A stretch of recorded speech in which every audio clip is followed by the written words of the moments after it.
Terhitung lebih dari 10 kali ledakan dahsyat tiba pada posisi militer Ukraina. Rekamannya ramai beredar di media sosial Telegram pada Rabu 29 Maret 2023. Melalui kamera pengawas terekam jelas detik-detik hancurnya sejumlah titik pertahanan angkatan bersenjata Ukraina.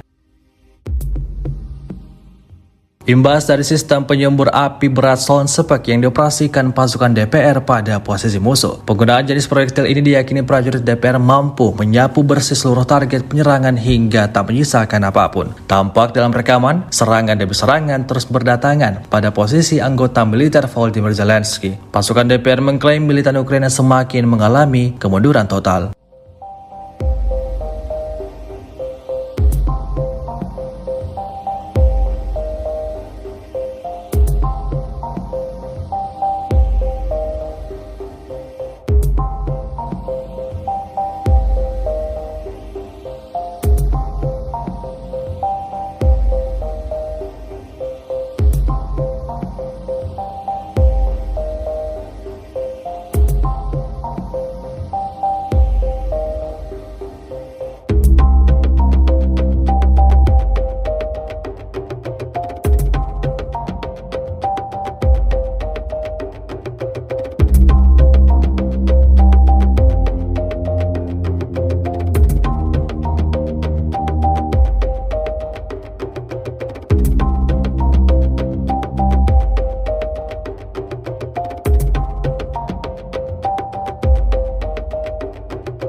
Terima kasih sudah nonton.